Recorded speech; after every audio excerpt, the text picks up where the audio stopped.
দিনটা ছিল 24/1/2025। আমাদের কাছে খুবই একটা স্মরণীয় দিন। সেই ঘটনাটাই আজকে তোমাদের সাথে বলবো, শেয়ার করব। চলো ভিডিওটা সম্পূর্ণ দেখতে থাকো। দেখো, এখানে রয়েছে দেশি ডিম, দেশি মুরগির ডিম।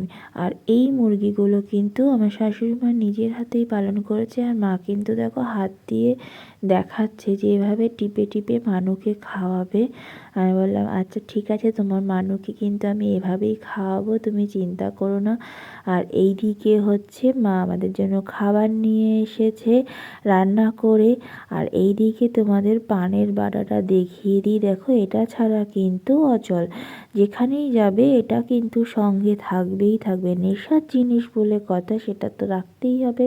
আর এদিকে রয়েছে ট্যাংরা মাছ, এদিকে রয়েছে কাতলা মাছ, এদিকে রয়েছে শাকের ঘন্ট। এই সমস্ত খাবারগুলোই কিন্তু আমার মাসি শাশুড়ি পাঠিয়ে, যাতে আমার গিয়ে রান্না করতে না হয়, কষ্ট না হয়। আর এইদিকে আমার ননদকে নিয়ে এসেছে, তোমাদেরকে দেখাই। দেখো, আমার মেয়ের জন্য নিয়ে এসেছে কুল। তোমরাই বলো, মেয়ে কি এখন কুল খেতে পারে? আর এই দিকে দেখো নিয়ে এসেছে শিং মাছ, কিন্তু কুলগুলো কিন্তু খুব মিষ্টি ছিল। আর আমার মেয়ে ভাবছে পিসি নিয়ে এসেছে মানেই হচ্ছে সেটা কিন্তু খাবারই জিনিস হবে, সে কারণে সোজা কিন্তু সেটা মুখের মধ্যে চালান হয়ে গেছে। আর এই মাছগুলো কিন্তু আমি জল দিয়ে রেখে দেব। প্রতিদিন আমি রান্না করে করে মেয়েকে খাওয়াই।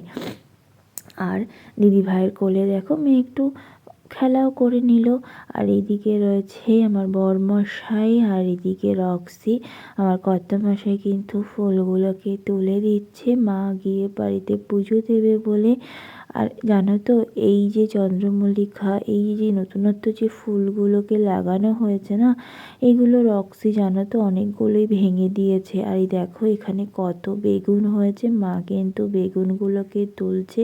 পুরো গাছটা কিন্তু বেগুনের ভারে কিন্তু নুয়ে পড়েছিল।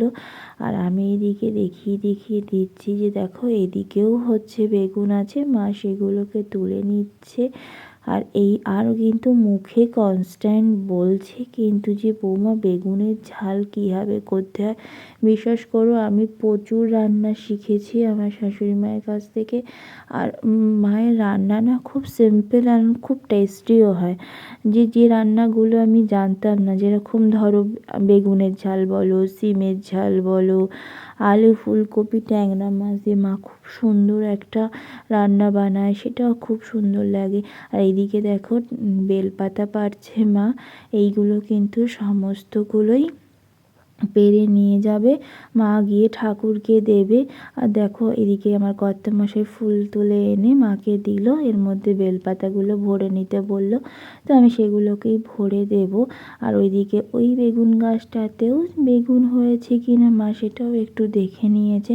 আর ওই দেখো এখানে কিন্তু কচু গাছও রয়েছে, তোমাদের দেখিয়েছিলাম যে কচু তোলার ভিডিওটা তোমরা আগের ভিডিওতেই দেখেছো। এইদিকে দেখো কত শাক হয়েছে, ধনেপাতা হয়েছে, অনেক ধরনের শাক হয়েছে। একদিন তোমাদের সেই ভিডিও দেখাবো। মা দেখো বেলপাতা নিয়ে আসছে।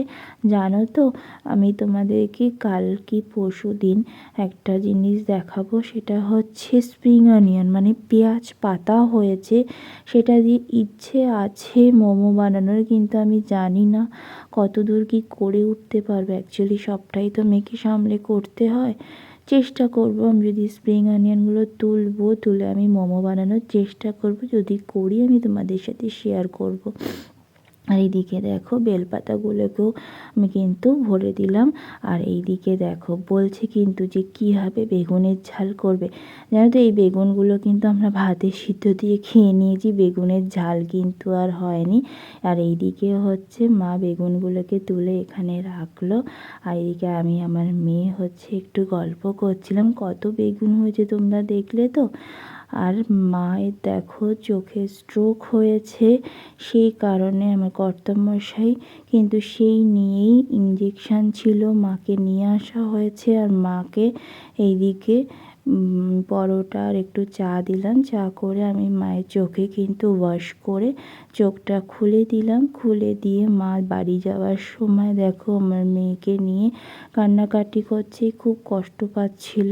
আর এইদিকে চেয়ারটাও দিলে রোদে বসতে পারে মা, প্রচণ্ড শরীর দুর্বল হয়েছে, খুব জোর করে রাখা। কিন্তু আর একটা কথা বলি তোমাদেরকে, তার আগে এই ঘটনাটা বলি। দেখো আমার মেয়ের সাথে কথা বলছে আর বলছে, মানু তুমি খুব ভালো থাকো, তুমি অনেক বড় হও, তুমি সবার নাম উজ্জ্বল করো, তুমি আমার আশীর্বাদ সব সময় তোমার কাছে আছে, তুমি দৌড়ে দৌড়ে যাবে আমার কাছে, আমি তোমাকে লজেন্স কিনতে নিয়ে যাব, আমি তোমাকে স্কুলে নিয়ে যাব। সে অনেক কথা বলল তার নাতনির সাথে, বলে এবার বাড়ির জন্য রওনা দিচ্ছে। এইদিকে দেখো একটু তুলসী পাতাও তুলে নিচ্ছে। মা কিন্তু খুব সুন্দর পুজো করে, ঠাকুর ঘরটা দেখলে কিন্তু তোমাদের মন পুরো ভরে যাবে। একদিন আমি তোমাদেরকে দেখাবো মায়ের ঠাকুর ঘরে, এত সুন্দর লাগবে, তোমাদের মন ভরে যাবে। আর এইদিকে আমার মেয়ে কিন্তু, আমি ওকে নিয়ে বসে রয়েছি, আর এদিকে পাতা কিন্তু তোলা হয়ে গেছে, ছেঁড়াও হয়ে গেছে। আমার মেয়ে তো বড্ড শান্ত, সেই জন্য হচ্ছে ওকে নিয়ে আমার কোনো সমস্যাই হয় না। যেখানেই বসি ওর হাত পা কিছু না কিছু সব সময়ই চলতে থাকে, আমার সোনামা বলে কথা। আর এদিকে দেখো ওরা বেরোচ্ছে, আমার বরমশাই কিন্তু মাকে বাইকে করে দিয়ে আসবে। আর আর এই যে পাতাটা দেখতে পাচ্ছ, এই পাতাটা কিন্তু যে গাছটা, এটার নাম যদি তোমাদের জানা থাকে অবশ্যই জানিও। আর এই গাছটা কিন্তু আমার ননদ আমাকে দিয়েছিল, সেখান থেকেই আমি অনেকগুলো চারা বের করেছি। এবার আসি আসল কথায়, যে কেন দিনটা স্পেশাল। তার কারণ হচ্ছে, এদিকে দেখো মা টাটা করছে, মেয়েও দেখছে, মনটা কিন্তু খুব খারাপ লাগছে। মা ছিল দুদিন আমাদের, পুরো এত সুন্দরভাবে দিনটা কেটেছে, মানে দুটো দিন কিভাবে যে চোখের নিমেষে কেটে গেল কিছুই বুঝতে পারলাম না। খুব ভালো বাসার সাথে কেটেছে। আসলে আমাদের দুটো বাড়ি তো, তো মায়ের পুরনো বাড়িতেই থাকবে, সেখানে বাবার স্মৃতি আগলে সে জায়গা থেকে কোনোভাবেই আমরা শত চেষ্টা করেও আনতে পারিনি। তোমরা যদি পারো একটু ভগবানের কাছে বা তোমাদের ঠাকুরের কাছে প্রে করো, যাতে মাকে আমরা আমাদের কাছে নিয়ে আসতে পারি।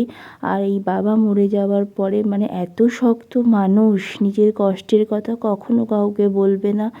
যে ভাবো চোখে স্ট্রোক হয়েছে, সেই নিয়ে উনি বলছে আমি বাড়ি যাব, আমার হাঁস মুরগি রয়েছে। তাহলে ভাবো সে মানুষটা কতটা স্ট্রং হতে পারে। মা গায়ের মধ্যে, মানে সে মানে পাঁচিলটা ধরে কাজ করছিল এক জায়গায়, ভাবো সেখানের একটা পাঁচিল এসে গায়ে পড়েছে। মানে ওনার মতো শক্ত মানুষ আমি দ্বিতীয়টি দেখিনি। সত্যি ভগবান যদি বলে তুমি ওনার থেকে কী নিতে চাও, আমি ওনার এই মনের সাহসিকতাটাই নিতে চাই। তার জন্য মানে সব কিছু জয় করা যায়। তোমরা ভগবানের কাছে প্রে করো যাতে মা খুব তাড়াতাড়ি সুস্থ হয়ে যায়। আর বাবা তুমি যেখানেই থাকো আমাদেরকে অনেক আশীর্বাদ করো, যাতে এভাবেই আমরা আস্তে আস্তে করে সমস্ত বিপদ কাটিয়ে উঠতে পারি। তোমার আশীর্বাদ আছে বলেই জীবনে এত বড় বড় বাধা বিপত্তিগুলোকে আমরা অতিক্রম করতে পারছি। কিন্তু তুমি থাকলে জীবনটাই অন্যরকম হতো। তোমাকে আমরা প্রতি পদক্ষেপে খুব মিস করি, ভীষণভাবে মিস করি বাবা। আর এইদিকে দেখো মা বেরিয়ে যাওয়ার পরে রক্সি কিন্তু এখান থেকে একটি বেগুন নিয়ে, সেটা নিয়েই প্রচণ্ড দৌড়াদৌড়ি করছে, আর ভাবছে মনে হয় এটা খেলা। তো সবাই খুব ভালো থেকো, খুব ভালো থেকো।